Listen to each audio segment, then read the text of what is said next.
And welcome back to माँ काली tarot Anirban YouTube channel. और आज मैं आपके पर्सन के फीलिंग्स लेके आया हूँ एंड मैं देखूँगा कि आपके पर्सन इस टाइम पे आपके बारे में क्या सोच रहे हैं। दिवाली का सीज़न है, सो हैप्पी दिवाली। पटाखा के आवाज़ आप लोग सुन सकते हो, सो सॉरी, बट मैं इस टाइम पे काइंड ऑफ एक यूनिवर्स की गाइडेंस लेके आ रहा हूँ। सो जो चीज़ आपके साथ रेजोनेट कर रहे हैं वही चीज़ों को ले लीजिएगा, बाकी सारी चीज़ों को छोड़ दीजिएगा। एंड आप लोगों को पता है कि मैं प्राइवेट रीडिंग नहीं करता हूँ, ना ही मैं कोई प्रोडक्ट सेल करता हूँ। अगर मैं लाइव स्ट्रीमिंग करता हूँ तो वो भी यूट्यूब में आके करता हूँ। सो मैं आपको कभी कॉल नहीं करूँगा, मैसेज नहीं करूँगा प्राइवेट रीडिंग के लिए। तो स्कैमर्स एंड फेक प्रोफाइल से बचिए, क्योंकि मेरा कोई पर्सनल ईमेल आईडी या फिर नंबर नहीं है। Okay, let's get started. मैं देख लूँगा इस टाइम पे आपके पर्सन क्या एग्जैक्टली फील कर रहे हैं आपके बारे में। ओके, ओवरऑल उनका क्या चल रहा है। Okay, now queen of wands. Okay okay, उसके बाद है डेविल। उसके बाद है फाइव ऑफ वंड्स। तो मुझे ऐसा लग रहा है कि कोई ये एरीज लियो सेजिटेरियस हो सकते हैं, कैप्रिकन हो सकते हैं,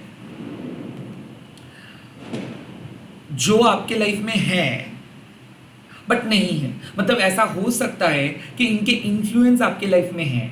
ओके, ये आपको गुस्सा दिला रहे हैं। मुझे ये लग रहा है कि इस अमावस्या में हो सकता है कि कुछ मैजिक यूज हुआ है। मुझे ऐसा लग रहा है कि कोई पर्सन आपके करीब खींचे चले आ रहे हैं और कोई एक ऐसे पर्सन है जो इस चीज़ को रोक रहे हैं। सो मुझे ये लग रहा है कि आप मैनिफेस्ट कर रहे हो आपके पर्सन को ताकि वो आपके पास आए, but definitely there is some sort of competition going on. कोई थर्ड पार्टी इनको रोक रहे हैं या फिर इनके फैमिली मेम्बर इनको रोक रहे हैं। सो मुझे ये लग रहा है इस रीडिंग से कि कुछ साइकिक एक्टिविटीज़ हो रहे हैं। ऐसा है कि अगर आपने कोई रिचुअल किए हो, ये सिंपल कैंडल बर्निंग से लेके काइंड ऑफ बेलीफ रिचुअल, क्योंकि आपको पता नहीं कि रिचुअल का इफेक्ट क्या है, आई थिंक वो मदद कर रहा है आपको इस टाइम पे। आप जिस इंटेंशन से, जिस अच्छी इंटेंशन से इस पर्सन को मैनिफेस्ट कर रहे हो, कोई एक ऐसे पर्सन है जो इनको अपने मतलब से यूज कर रहे हैं। मुझे ये लग रहा है कि आपके पर्सन काइंड ऑफ एक टॉक्सिक बन के बैठे हैं, क्योंकि उनको टॉक्सिक बना रहे हैं कोई और। मुझे ऐसा लग रहा है कि किसी के बैड इन्फ्लुएंस, हाँ, थर्ड पार्टी के बैड इन्फ्लुएंस के वजह से आपके पर्सन आपके साथ बात नहीं कर रहे हैं, या फिर आप दोनों के बीच में बहुत ज़्यादा वर्बल फाइट्स हो रहे हैं। और यहाँ पे इस वर्बल फाइट्स के पीछे का जो राज है वो है इधर कोई नेगेटिव एनर्जी या फिर कोई बैड इवल स्पिरिट या फिर कोई साइकिक एक्टिविटी। क्योंकि मुझे ऐसा लग रहा है कि आप दोनों के रिलेशनशिप में कुछ संतुलन सही नहीं है। इधर आप बहुत गुस्से में आ रहे हो या फिर आपके पर्सन बहुत गुस्से में आ रहे हैं। मुझे ऐसा लग रहा है कि यहाँ पे आपके पर्सन के लस्ट या फिर मान लीजिए कि आपके पर्सन के सेक्सुअल अर्जेस इस टाइम पे बहुत हाई है। तो हो सकता है कि वो इस टाइम पे कुछ अजीब किस्म का बिहेव करे। हो सकता है कि वो गुस्से में आके आपको ब्लॉक कर दिए है, या फिर आप दोनों के बीच में बहुत वर्बल फाइट्स हुआ, उसके बाद आपने फ़ोन स्विच ऑफ करके रखे हो या फिर आपके पर्सन स्विच ऑफ करके रखे हैं। वेल, इस टाइम पे आपका गाइडेंस यही है कि आपके पर्सन काइंड ऑफ ऐसे नहीं है कि वो आपके पास नहीं आना चाहते, डेफिनेटली वो आपके पास आना चाहते हैं, बट मुझे ऐसा लग रहा है कि उनको कोई बांध के रख रहा है, उनको कोई आपके पास नहीं लेके आ रहे हैं, या फिर कुछ नेगेटिव एनर्जी है इस टाइम पे जो आपके पर्सन को आपके सामने आने से रोक रहे हैं। लेट्स सी कि क्या चल रहा है, क्या है हिडन एनर्जी इस टाइम पे, क्या है hidden energy. Let's see. Emperor, मुझे ऐसा लग रहा है कि इनके फैमिली दखल अंदाजी कर रहे हैं। ओके, इनके फैमिली इनको कास्टिंग के वजह से या फिर अरेंज फैमिली सेटअप के वजह से लव मैरिज के लिए रोक रहे हैं। मुझे ये भी लग रहा है कि ये पर्सन बहुत कंट्रोलिंग है, तो ये पर्सन हर हाल में खुद को विनर एंड आपको लूज़र बनाना चाहते हैं। मुझे ये भी लग रहा है कि ये पर्सन बहुत ही डिसिप्लिन है, ये आपसे उम्र में बड़े हो सकते हैं, या फिर ये एक मैरिड पर्सन हो सकते हैं, या फिर ये बहुत कंट्रोलिंग किस्म के पर्सन हो सकते हैं ये आर्मी में है, जिम बिल्ट है, जिनके लाइफ में एक मैनलीनेस मुझे ऐसा लग रहा है कि इनके अंदर है, या फिर बहुत मैच्योर किस्म के पर्सन है जो ज़्यादा बातें नहीं करते हैं। आई थिंक ऐसा हो सकता है कि इनके घर वालों ने इनको कैरियर की तरफ ध्यान देने के लिए बोला है, या फिर घर परिवार का बात सुनने के लिए बोला है। फादर की तरफ से कोई प्रेशर आ सकता है, या फिर ये पर्सन खुद ही डर रहे हैं। मुझे ऐसा लग रहा है कि ये यहाँ पे एक गेट कीपिंग हो रहा है। लाइक आपके पर्सन को ऐसा लग रहा है अंदर से कि अगर इतना जल्दी वो आपके सामने आके अपना मन का बात कह देंगे, या फिर इतना जल्दी वो आपके साथ चले आएंगे, या फिर इतना जल्दी अगर सब कुछ हो जाएगा, तो शायद बाद में आपने इसको कंट्रोल करोगे, शायद बाद में आपने इसको डोमिनेट करोगे। तो मुझे ऐसा लग रहा है हर हाल पे ये डोमिनेंस को अपने हाथ रखना चाहते हैं, और कहीं ना कहीं ये कंट्रोल आपको ये कर रहे हैं, लाइक इमोशनली आपके ऊपर दबाव बना के रख रहे हैं, या फिर इनके फैमिली इनके ऊपर दबाव बना रहे हैं और ये आपके ऊपर दबाव बना रहे हैं। मुझे ऐसा लग रहा है कि आप दोनों के अंदर एक फैमिली इशू है, या फिर एक कंट्रोलिंग इशू है, एक पॉजिटिवनेस है, और आई थिंक ये कैरियर में बहुत वेल्दी है, तो ये चाहते हैं कि आप भी कैरियर में थोड़ा सा आगे बढ़े। मुझे ये लग रहा है कि ना ये अपना सपने को पहले प्रायोरिटी दे रहे हैं, और कहीं ना कहीं ये आपको चेंज होने के लिए बोल रहे हैं कि आप चेंज हो जाओ, आप चेंज हो जाओ, आप चेंज हो जाओ, क्योंकि ये कहीं ना कहीं आपके जो नेचुरल जो लाइफ है इसको ये एक्सेप्ट नहीं हो रहा है। इनको लग रहा है कि नहीं, आपको डिसिप्लिन होना है, आपको खुद को चेंज करना है, इस जगह पे बेहतरीन बनना है, उस जगह पे आपको आगे बढ़ना है। बहुत सारे जगह हैं जहाँ पे आप लैक कर रहे हो, सो ये आपको एक्सेप्ट नहीं कर पा रहे, तो यहाँ पे लैक ऑफ एक्सेप्टेंस के इशू है। ओके, मुझे ये भी लग रहा है कि ये एक मैरिड पर्सन है, तो फैमिली है, तो इस फैमिली के कारण ये आपको आपके साथ इतना ज़्यादा घुल मिल नहीं सकते, बात नहीं कर सकते, या फिर मुझे ऐसा लग रहा है कि इस पर्सन का एक ऐसे एक्स वाइफ है, या फिर एक्स लवर है, जिनके प्रति इनका आकर्षण अभी भी है। हो सकता है कि लीगली इनको एलिमनी देना पड़ रहा है, लीगली इनको किसी के साथ रहना पड़ रहा है, ये नहीं चाहते हैं बट इनको करना पड़ रहा है, तो इसी के लिए शायद अभी भी ये आपके साथ उतना ज़्यादा घुल मिल नहीं रहे, ये अभी भी आपके साथ उतना ज़्यादा बात नहीं करे, वक्त नहीं बिता रहे। मुझे ऐसा लग रहा है ना, ये थोड़ा सा खुद को खुद को अलग रख रहे हैं, खुद को रोक रहे हैं, अभी भी ये खुद को रोक रहे हैं। लेट्स सी और क्या इशू है। Okay, the second thing is 10 of pentacles. मुझे ऐसा लगता है मनीटरी फाइनेंशियल प्रॉब्लम हो सकता है, या फिर ऐसा है कि ये पर्सन को लगता है कि रिच मतलब पैसे से अगर कोई रिच है तो ही रिच है। मुझे ये भी लग रहा है कि ये पर्सन एक सक्सेसफुल लाइफ बिताना चाहते हैं। मुझे कहीं ना कहीं ऐसा लग रहा है कि इनके अंदर लालच थोड़ा बहुत है।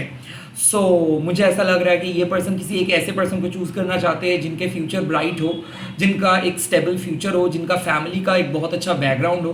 द 10 ऑफ पेंटिकल्स मतलब शादी के साथ साथ पैसा भी इनके लिए एक इम्पॉर्टेंट फैक्टर है। ऐसा है कि मैं बहुत सारे लोगों को जानता हूँ जो लोग कैरियर को छोड़ के एक पर्सन के दिल को ज़्यादा अहमियत देते हैं कि वो पर्सन दिल से कैसे है, बट नहीं, यहाँ पे मैं देख सकता हूँ कि आपके पर्सन के अंदर कहीं ना कहीं पैसा एक बहुत बड़ा फैक्टर है, फैमिली बैकग्राउंड एक बहुत बड़ा फैक्टर है, काइंड ऑफ मुझे ऐसा लगता है प्रोफेशन एक बहुत बड़ा फैक्टर है। ये पर्सन अंदर से चाहते हैं कि कोई रिच स्टेबल हेल्दी पर्सन ही इनके लाइफ में आए। Healthy in that sense, like मैं वेल्दी बोलना चाहता हूँ, like from a good background, from a posh background, from a rich background. तो कहीं ना कहीं इसीलिए शायद इनके फैमिली भी इनको पुश कर रहे हैं कि नहीं, ऐसे पर्सन को चूज़ करो जो काइंड ऑफ फाइनेंशियली बहुत ज़्यादा स्ट्रांग हो। मुझे ये भी लग रहा है कि ये पर्सन खुद शायद फाइनेंशियली उतना स्ट्रांग नहीं है, तो ये अपने फाइनेंस को और ज़्यादा ठीक करना चाहते हैं, और ज़्यादा मजबूत करना चाहते हैं, उसके बाद शायद ये शादी के लिए हाँ बोलेंगे, या फिर मुझे ऐसा लग रहा है कि इनके बहुत रिस्पॉन्सिबिलिटीज़ है घर के बारे में, और घर के रिस्पॉन्सिबिलिटीज़ को कंप्लीट करके ही ये काइंड ऑफ अपने शादी के बारे में फोकस करेंगे। मुझे ये भी लग रहा है कि इनके सिबलिंग्स का शायद शादी नहीं हुआ है, तो काइंड ऑफ सिबलिंग्स या फिर घर के भाई इनके ऊपर इनका फोकस है, इनके काम के ऊपर इनका फोकस है, फैमिली के ऊपर इनका फोकस है, पेरेंट्स के ऊपर इनका फोकस है। तो इसीलिए शायद ये काइंड ऑफ बहुत आसानी से कुछ कह नहीं पा रहे हैं, या फिर आपका जब बात आ रहा है रिलेशनशिप के फ्यूचर का, जब बात आ रहा है तो ये चुप्पी ले रहे हैं, तब तो ये कुछ भी एक्सप्रेस नहीं कर रहे हैं, यहाँ तक कि ये अपने फैमिली के सामने डर रहे हैं, या फिर फैमिली के वजह से शायद आपको इंट्रोड्यूस नहीं करवा रहे हैं, या फिर आपको अपने लाइफ में एंट्री नहीं दे रहे। अगर रिकन्सिलिएशंस का बात भी है तो भी काइंड ऑफ मुझे ऐसा लग रहा है कि फैमिली के वजह से ही ये शायद आपके साथ सेपरेटेड है। Let's see 4 of cups. मुझे ये लग रहा है कि ये पर्सन आपको मिस करते हैं, बट कहीं ना कहीं आई थिंक ये इनका इमोशनल एक प्रॉब्लम है। लाइक इस पर्सन को आप 100 मैसेज कर लो, ये पर्सन जो ठान लेते हैं वही लेके बैठ जाते हैं। तो मुझे ऐसा लग रहा है कि ये थोड़ा सा क्राई बेबी टाइप के पर्सन है। सो लाइक मुझे ऐसा लग रहा है कि पास्ट के इशू लेके अभी भी ये बैठे हैं। सो ये एक तो ये कंट्रोलिंग है, दूसरी बात तो फैमिली एक इशू है, तीसरी बात है कि आप दोनों के बीच में कुछ पास्ट के इश्यूज है जिसको लेके वो अभी भी सैड है, जिसको लेके वो अभी भी बैठे हुए हैं। तो पास्ट के इशू रिजॉल्व नहीं हुआ है। आई थिंक मुझे ऐसा लग रहा है कि ये छोटे से बात को लेके बैठे हैं, हालांकि इनको ये सब चीज़ों से बहुत पहले ही मूव ऑन करके आपके साथ बात करना चाहिए था। सो द 4 ऑफ कप्स मतलब ऐसा नहीं है कि वो आपके बारे में सोचते नहीं है, वो डेफिनेटली सोचते हैं, बट फिर भी वो कांटेक्ट नहीं कर रहे हैं, फिर भी वो अपने गम में ही एकदम खोए हुए हैं। मुझे ऐसा लग रहा है कि आपके पर्सन फैमिली के सामने बहुत खुश है बट अपने अंदर बहुत सैड है। सो इस पर्सन के लाइफ में बहुत डुअलिटी को मैं देख पा रहा हूँ डेफिनेटली। और मुझे ये भी लग रहा है कि सिंस दिवाली के सेलिब्रेशंस चल रहा है तो इस सेलिब्रेशंस में भी वो आपको मिस कर रहे हैं, बट वो कह नहीं रहे हैं, क्योंकि मुझे ऐसा लगता है कि ये बहुत इमेज कॉन्शियस है। तो इनको लगता है कि अगर वो आपको एक्सप्रेस कर देंगे या फिर वो अपने दिल का बात कह देंगे तो शायद इनको आप इनको लाइटली ले लोगे या फिर आपने इनको अंडर एस्टिमेट करोगे। तो ये हर हाल पे आपके सामने एक स्ट्रॉन्ग मैस्कुलाइन एनर्जी पोर्ट्रे करना चाहते हैं या फिर स्ट्रॉन्ग फेमिनाइन एनर्जी पोर्ट्रे करना चाहते हैं, बट इनका मन में आपके लिए प्यार है, ये आपको मिस भी करते हैं बट ये चीज़ बोलते नहीं। लेट्स सी इस पर्सन के नेक्स्ट एक्शंस क्या होगा, इसके ऊपर बहुत कुछ डिपेंड कर रहा है। सो आपके पर्सन के नेक्स्ट एक्शंस क्या हो सकता है, लेट्स सी। एस ऑफ शोर्ड्स, ये कम्युनिकेट करेंगे, एक्शंस लेंगे, एंड जो भी मिसअंडरस्टैंडिंग्स हो रहा था, जो भी पास्ट इश्यूज को लेके बात नहीं हो रहा था या फिर मनमानी हो रहा था, ये काइंड ऑफ इस चीज़ों को डिसॉल्व करेंगे। मुझे ऐसा लग रहा है कि एस ऑफ शोर्ड्स मतलब क्या है कि क्लियर कट बात होगा कि क्या सच है क्या झूठ है। मुझे ये लग रहा है कि ये पर्सन फाइनली कबूल करेंगे इनकी गलती, या फिर ये जो आपको एक्सक्यूज़ दे रहे थे, ये जो अजीब बिहेव कर रहे थे, ये क्यों कर रहे थे मुझे ये बोलेंगे। यहाँ तक कि मतलब मुझे ऐसा लग रहा है कि ये आपके सामने बोलेंगे। यहाँ तक कि मुझे ये भी लग रहा है कि थर्ड पार्टी के साजिश के बारे में ये बोलेंगे, काइंड ऑफ आपको कुछ ऐसे इन्फॉर्मेशन ये बोलेंगे जो शायद इनको पता चलेगा ड्यूरिंग द प्रोसेस। तो ऐसा हो सकता है कि इनके कोई घर वालों ने काइंड ऑफ कुछ किया है, या फिर कोई नेबर्स है जो किया है, या फिर इनके एक्स ने इनको कुछ किया है। मुझे ऐसा लगेगा कि इनको पता चलेगा कि काइंड ऑफ आप कितना इनके लिए बहुत इंपॉर्टेंट हो और बाकी सारे लोग कितना नेगेटिव है। The S of assured means सच्चाई, जो सच्चाई शायद आपको इनको बोलना चाहिए था बहुत पहले, शायद आपने इनको कई बार बोलने की कोशिश किए थे, जो इन्फॉर्मेशन आपने इनको बोले थे, बट वो उस टाइम पे वो सुने नहीं। तो कन्फ्यूज करेंगे, एक्शंस लेंगे, बात करेंगे, चीज़ों को सॉल्व करेंगे, ऑन पॉइंट बात करेंगे, घुमाएंगे नहीं। ओके, लेट्स सी और क्या नेक्स्ट एक्शंस हो रहा है। 3 ऑफ पेंटिकल्स, एक लॉन्ग टर्म कमिटमेंट का बात वो करेंगे, यहाँ तक कि फैमिली इंट्रोडक्शंस का भी बात हो सकता है। 3 ऑफ पेंटिकल्स मतलब यहाँ पे मैं देख रहा हूँ कि अगर आप दोनों के कोई मैरिड पर्सन हो तो कोई थेरेपिस्ट के पास आप लोग जा रहे हो, कंसल्टेशंस हो रहा है। मुझे ये भी लग रहा है कि कोई फ्रेंड आके आप दोनों के ये कोई फ्रेंड के पास जाके सलाह मांगेंगे, हो सकता है कि कोई फ्रेंड आके आप दोनों को एक साथ बिठा के बात करे, या फिर फैमिली आप दोनों को एक साथ बिठा के बात करे। मुझे ऐसा लग रहा है कि कोई रेस्टोरेंट पे आप 3 लोग बात कर रहे हो सकता है कि आपके कोई म्यूचुअल फैमिली मेम्बर या फिर इनके कोई म्यूचुअल फैमिली मेम्बर एंड आप दोनों। यहाँ पे बहुत कुछ ऐसे चीज़ें हैं कि आप लोगों को क्या करना चाहिए, लॉन्ग टर्म गोल क्या होगा, किस तरीके से रिलेशनशिप को आगे लेके जाना है, क्या क्या मुसीबतें आप लोग झेले हो, क्या रहेगा स्ट्रैटेजी, करियर में क्या है। मुझे ऐसा लग रहा है कि long term career goal, long term commitment, relationship issues को लेके डिस्कस करेंगे।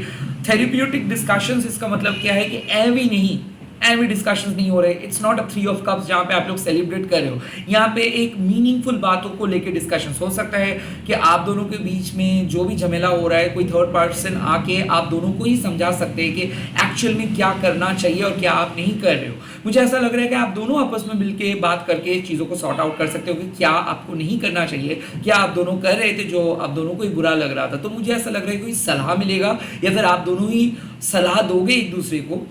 3 ऑफ पेंटिकल्स मतलब एक लॉन्ग टर्म रेस्पॉन्सिबिलिटी। तो अगर वो आपको प्रपोज नहीं किए हैं तो प्रपोज कर सकते हैं, कमिटमेंट नहीं दिए हैं तो कमिट कर सकते हैं, फैमिली के साथ नहीं मिल रहा है तो वो मिलवा सकते हैं आपको। Let's see. एंड यहाँ तक कि थर्ड पार्टी को भी ये कट करेंगे क्योंकि 3 ऑफ पेंटिकल्स मतलब इनको कुछ और पर्सन नहीं चाहिए, इनको आप चाहिए। And the last card is king of shores. Yes, that's what I told you. मुझे ऐसा लग रहा है कि ये एक सही डिसीजंस लेने वाले हैं। ये खुद को चीट नहीं कर सकते, ये किसी और को तो नहीं, ये खुद को भी चीट नहीं कर सकते। तो मुझे ऐसा लग रहा है कि इनके फैमिली शायद इनको बहुत गलत समझाए थे, इनके फैमिली शायद बहुत रॉन्ग इन्फॉर्मेशन दिए थे, या फिर ये पर्सन ही खुद गलत पथ पे चले गए थे। बट ये पर्सन सही डिसीजंस लेंगे, ये पर्सन सही और गलत का फैसला करेंगे। किंग ऑफ शोर्ड्स मीन्स दूसरों से सीखेंगे। तो कहीं ना कहीं ये पर्सन आपसे चीज़ें सीख रहे हैं, ये पर्सन देख रहे हैं कि आप किस तरीके से बातों को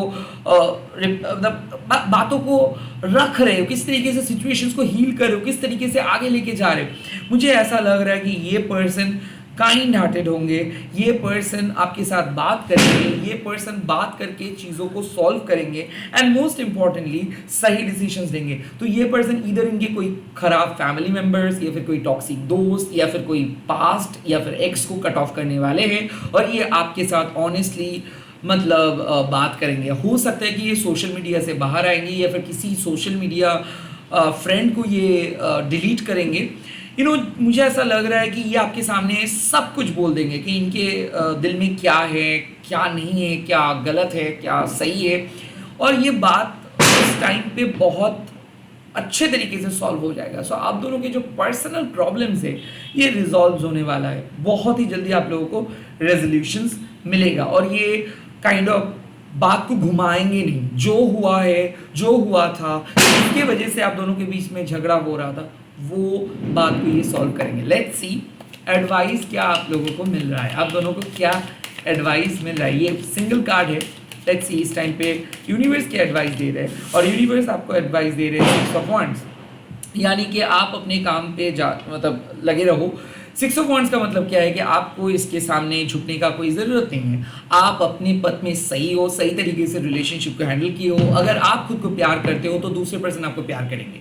अगर आप खुद के नीड्स के सामने, खुद के सम्मान के सामने किसी और को बिठा दोगे, ऑब्वियसली आपको दूसरे पर्सन डिसरिस्पेक्ट करेंगे। तो बेसिकली यहाँ पे आपको बोला जा रहा है कि victory, success, happiness is all yours. But आपको ये चीज़ छीन के लाना है, आपको ये चीज़ आपको जीतना है। कोई आपको जिताएंगे नहीं, आपको लड़ना है, आपको फाइट करना है। तो fight for your own right, stand and stand strong and also make the best person win. तो मुझे ऐसा लग रहा है कि आप सही हो तो आपको जीतना चाहिए। सो इस टाइम पे 6 ऑफ वांड्स मतलब खुद को एक ऐसे तरीके से प्रिपेयर करिए ताकि जितना भी कठिन क्यों ना युद्ध है आप जीत सको। ओके, तो आपके हायर सेल्फ से ये मैसेज है कि आप खुद को इस तरीके से मोटिवेट करो, इस तरीके से आगे लेके जाओ ताकि आपको किसी और का परमिशंस मांगने का कोई ज़रूरत ना हो, ताकि आप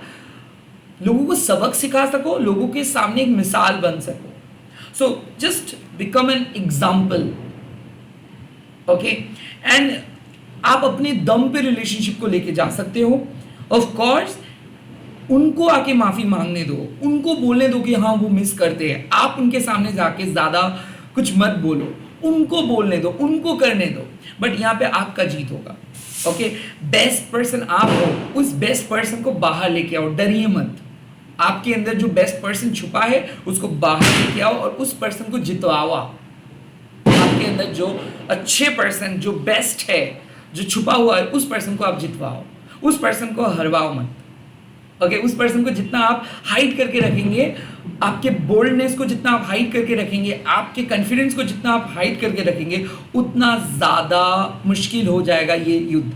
सो आप जीतेंगे, बट आपके अंदर के जो पर्सन छुपा हुआ है, जो बेस्ट वर्जन छुपा हुआ है, उसको बाहर लेके आओ और उसको जितवाओ। इसी के साथ इस रीडिंग को खत्म कर रहा हूँ। आप लोग कमेंट सेक्शंस में लिख दीजिएगा डिवाइन लव विन, एंड इस वीडियो को आप लोग शेयर कीजिएगा हैशटैग देके महाकाली टैरोट अनिर्बन। एंड इसी के साथ इस वीडियो को यहाँ पे खत्म कर रहा हूँ। मैं मिलूंगा बहुत ही जल्दी और एक नए वीडियोस के साथ। एंड आप लोग चैनल को सब्सक्राइब कीजिए। बाय बाय, टेक केयर, जय Mahakali, all the very best, good night.